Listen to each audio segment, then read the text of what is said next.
Hello সাকিবিয়ান বন্ধুরা, সবাই নিশ্চয়ই ভালো আছেন। ভালো থাকারই কথা, কারণ গতকালকে আগুন সামাজিক যোগাযোগ মাধ্যমে যে আগুন ধরিয়ে দিয়েছে, এই আগুনের উত্তাপ আগামী কয়েকটা দিন থাকতে যাচ্ছে। এবং এইটার বলার একটা মাত্র কারণ, এই ধরনের টিজার মেকিং এবং আমরা যতটুকু 1 মিনিট 20 সেকেন্ডের যে ক্লিপসটা আমরা দেখলাম, সেখানে অনেক অনেক কিছু নতুনত্ব আমরা দেখতে পেয়েছি।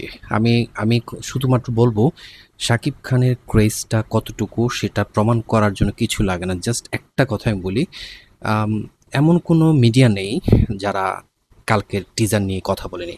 এমন কোনো ব্যক্তি নেই, এমন কোনো আম, আপনার তারকা নেই যারা এটা নিয়ে কথা বলেননি। যত পরিচালক, প্রযোজক সবাই কিন্তু এটাকে অ্যাপ্রিসিয়েট করেছে। তো সেই জায়গাটা দারুণ কিছু হয়েছে বলেই প্রতীয়মান হয়। আর একটা জিনিস, কত ভিউ হয়েছে ভাই, এটা মানে আনডাউটফুল, মানে মানে আপনি চিন্তাই করতে পারবেন না। এটা এত ভিউ হচ্ছে, শুধুমাত্র আমি মাত্র দেখলাম শাকিব খানের যে পেজ আছে সেখানে অলমোস্ট 3.1 মিলিয়ন ভিউ হয়ে গেছে। হুম। সো সেটা আরও অন্যান্য জায়গায় তো প্রচার হয়েছে, ইউটিউবে হয়েছে। সো আমরাও অনেকে প্রচার করেছি। সো কম কম মানে ওটা হিউজ হিউজ নাম্বার, এটা আমরা বলা যাচ্ছে না। সো এখানে একটা জিনিস কালকে আপনারা খেয়াল করেছেন কিনা জানি না, আমি শুধুমাত্র একটা বলবো, ক্রিয়েটিভিটি কতটুকু থাকে সেটা কালকে কাজটা দেখলেই বোঝা যায়। লাস্টে আপনার টিজারের পরে একটা কথা এসেছিল যে এটা জাস্ট জ্যামিং ছিল, টিজার 2 আপলোড করা হবে। সো আমাদের কি করতে হবে, আমাদেরকে একটু অপেক্ষা করতে হবে। তো সেই জায়গায় এটা কখন আসবে, কি হবে, সেটা কিন্তু কিছু বলে নাই। তবে একটা জিনিস খুব টেকনিক্যালি সেখানে প্রচার করা হয়েছে এবং এটা খুব প্রম্পট চলে গিয়েছে, সেটা অনেকেই খেয়াল করেনি। অল্প কিছু মানুষ হয়তো বা খেয়াল করেছেন। সেটা কি, আপনি দেখবেন যখন শাকিব খান যখন স্টেডিয়ামে পারফর্ম করতে যাচ্ছে, আগুনের যে কিছু পোস্টার খুব ফাস্ট ব্লিঙ্ক হচ্ছিল, সেই জায়গায় একটা গানের কথা লেখা আছে, আমাকে উড়িয়ে দাও। একটা পোস্টার ব্যানার, একটা বিলবোর্ডে লেখা আছে। সেখানে যদি আপনি একটু ক্লোজ স্ক্রিনশট নিয়ে দেখেন, একটা জিনিস লেখা আছে, সেটা কি, যে এটা আপনার শো হবে 16 মে শনিবার। কনসার্টের ডোর ওপেন হবে সন্ধ্যা 7টায় এবং শো শুরু হবে রাত 8টায়। তার মানে কি ধরা যেতে পারে?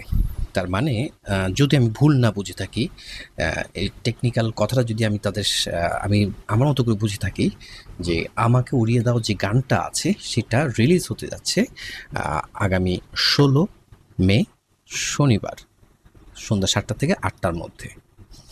আমি আমি জানি না, আমি ভুল হতে পারি। আমি এইজন্য আপনাদেরকে রিকোয়েস্ট করবো, আপনারা একটু ওই জায়গাটা একটু দেখবেন। হু নোস, আজকে 6 তারিখ, আরও 10 দিন আছে, এর মাঝখানে তো অবশ্যই অনেক কিছু আসবে। তবে যে মেকিংটা হয়েছে, সিজি যেটা করা হয়েছে, ভিএফএক্স যেভাবে করা হয়েছে, মেকিংটা যেভাবে করা হয়েছে ভাই, মানে অসম্ভব। এবং আমি আমি বলছি, ক্যামেরার যে কাজ করা হয়েছে বাংলাদেশে, ঢালিউডে এখন যে রকম কাজ করা হচ্ছে, যেরকম ক্যামেরা ইউজ করা হচ্ছে, ক্যামেরা ক্রু এখানে থাকছে, টেকনিশিয়ান থাকছেন, মানে মানে ওয়ার্ল্ড ক্লাস কিছু মেকিং আমরা পাচ্ছি। এবং আমি আশা করব এটা যেন কন্টিনিউশন হয়, কারণ পাবলিক এখন সেই মান্ধাতার আমলের কালার গ্রেডিং, সাউন্ড এফেক্টস এখন পছন্দ করে না। যেই সমস্ত ভদ্রলোকেরা শাকিব খানের মেকিং নিয়ে, শাকিব খানের পিছনে লেগে নানান রকম কথা বলে থাকেন, আমি তাদেরকে অনুরোধ করব, দেখুন, তরুণদের কাছ থেকে শিখুন।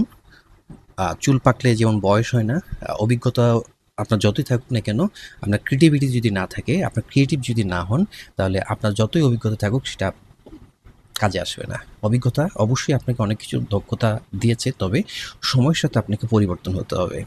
তরুণরা যেভাবে মেকিং করেছে এই অল্প সময়ের মধ্যে, আপনারা যদি এরকম চিন্তা করেন, আপনাদের সাথে যে কেউ কাজ করবে এবং দর্শকরা সেটাকে অ্যাকসেপ্ট করবে, যেটা প্রমাণ আমরা কালকে দেখেছি। এবং আরও অনেক রকম মেকিং হচ্ছে। বনলতা খুব ভালো চলছে। ২০ কোটি হচ্ছে মাল্টিপ্লেক্স থেকে কামিয়ে নিল। সো কেন হবে না? তবে আজমান রুশু অ্যান্ড টিম, আমি রিকোয়েস্ট করব, আপনারা অবশ্যই পাইরেসির বিরুদ্ধে খুব অ্যাকশন নেবেন, খুব স্ট্রং ইনিশিয়েটিভ নেবেন, ভলান্টিয়ার লাগান ভাই। আশা করি আপনারা ভালো কিছু হচ্ছে রেজাল্ট পাবেন এবং ইতিহাস সৃষ্টি করতে পারেন। শুধুমাত্র সময়ের অপেক্ষা। আর আর কি জাহিদ নীরব, হ্যাটস অফ টু ইউ। আমাকে উড়িয়ে দাও, যখন 16 তারিখ রিলিজ হবে নিশ্চয়ই সেটা ফাটিয়ে দেবে। আপনাদের কেমন লেগেছে সেটা অবশ্যই কমেন্টস করে জানাবেন। তো সবাই ভালো থাকবেন, আল্লাহ হাফেজ।